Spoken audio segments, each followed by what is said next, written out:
most of the best estimates are that we waste $1 trillion to $1.5 trillion a year, money that's unnecessary to spend, even to get the outcomes that we get. $1 trillion a year is more money than I can imagine. It's about 6% of our entire gross domestic product. It's more than the gross domestic products of Switzerland, Turkey, Saudi Arabia, Argentina, more than the gross domestic products of all but the 16th largest nations in the world. It's enough money that if you piled dollars one on top of another, it's a quarter of the way to the moon. It's enough money to fund full-ride college scholarships at expensive colleges for 7.5 million people, and there are about 3 million people a year who go to college. I can go on. It is money that we should be spending on education and housing and community development and public safety, which turn out to be the things that matter for health, but instead we're spending it on health care that is dangerous, unnecessary, fraudulent, or just doesn't matter. So when you put it together, as Stan said, what we have is a wealth extraction system, not a health care system. What exists for profit, not for health. And all this threatens democracy. Of that 1.5 or so trillion dollars, the people with something to sell spend 0.03% of that money on lobbying. That's $500 million a year.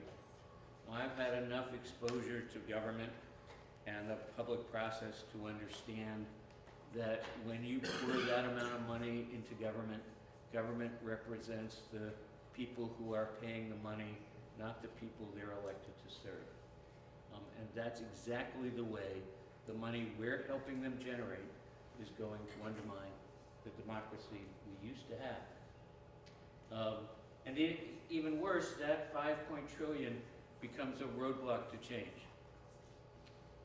When you're making 1.5 trillion, when you're making $1.5 trillion, you are not going to give it up easily. And so the people with something to sell fight with every tool in their toolbox to maintain things as they are. It's time we stop admiring the problem, as our healthcare enterprise is basically consuming the rest of our lives. Now, most other countries provide primary care to everyone. And when they do that, they generate costs that are 50% less than ours. They have outcomes that are way better than ours. The best achievable infant mortality in the world is about 1/3 of what ours is, but it's worse than that because the best achievable infant mortality in the world is 9 times less than infant mortality excuse me, experienced by African Americans. They have life expectancies that are 2 to 3 years longer, and they just do way better than we do in every outcome that's measurable. If you want an example of that, think about Finland. I'm old enough to remember when the first studies came out about the impact of treating hypercholesterolemia, and remember that most of those studies were written or had first authors who had funny sounding names.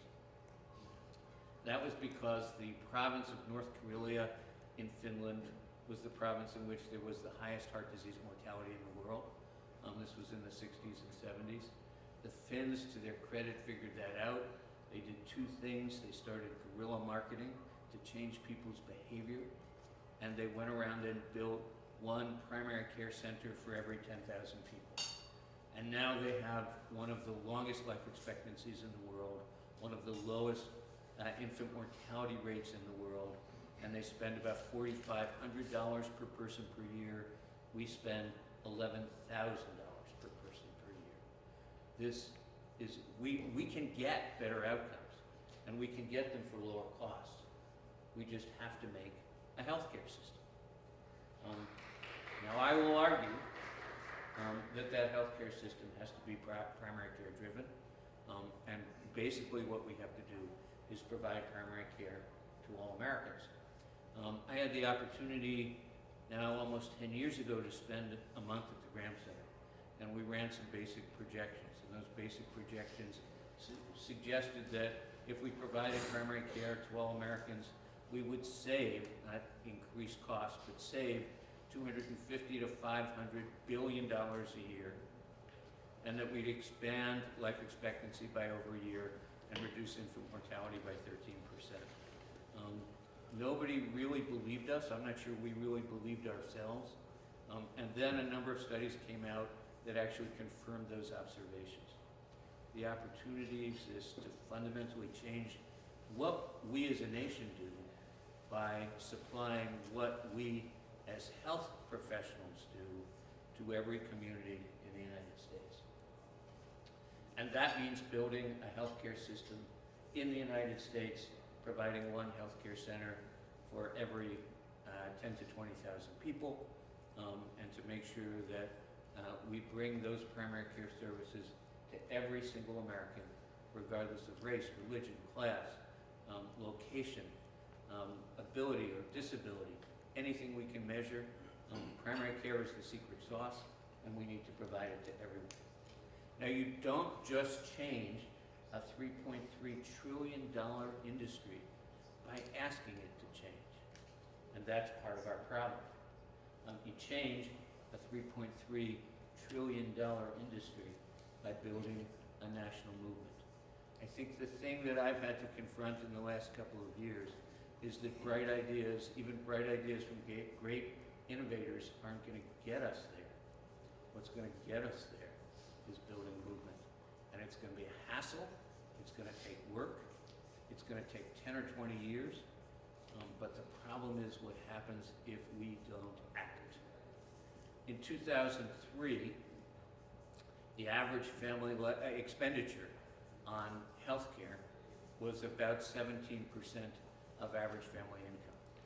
In 2018, it's about 30%. The projection is it goes to 50% by 2025, and somewhere between 2031 and 2038, it goes to 100%. You help me understand how that works, because I don't think there's any economist in the universe who can make those numbers work. But if you think critically, the agents of that wealth extraction system, well, we've become some of those agents, and so we're in the position to change it. The United States has been actually defined by our social movements, starting with the American Revolution, continuing to the abolitionist movement, the movement for women's suffrage, the anti-war movement, the civil rights movement, and the movement for marriage equality, and many others.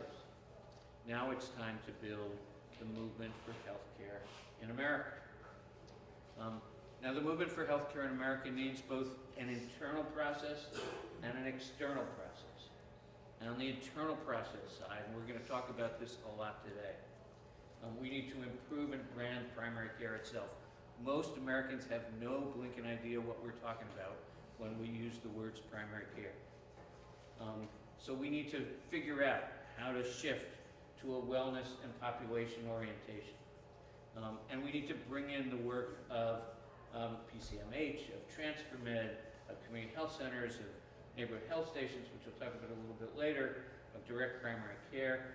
We're all beating around the same bush, but we got to get organized, and we got to get clear. We have to define what, as it were, I hate the words, but we have to define what our brand is, and then we have to make sure that that understanding is spread throughout the United States. We have to create an environment that our patients understand, and one that creates value for them, for their employers and their communities, one that attracts and retains primary care workforce. And then we need an outward-looking process.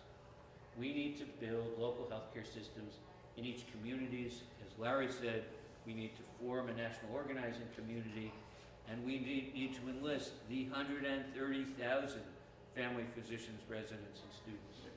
We need to enlist the 3 million nurses and 10 million patients. That's what it's going to take to build a movement in every single community, in every single state, and across the nation. But that's what it's going to take if we're going to build a healthcare system instead of a system that exists for wealth extraction itself. The movement for healthcare in America needs to be spearheaded, I think, by young physicians from all our communities. It's going to take 10 or 20 years. It's going to require our financial participation and our moral leadership, and it's a completely lousy idea except for all the other ones. Today's challenge is to walk on 2 legs. Let's articulate a clear picture of primary care practice and its value proposition, and let's invent a pathway to create the movement for healthcare in America. We are the only people who understand this, and so it falls to us to do it. It's going to take a revolt, but I can't think of a better bunch of people in the nation, in the state, in the nation, or in the world to do this. So thank you for being here. Thank you for endless innovation. Thank you for the patient care you do, and let's go do this together.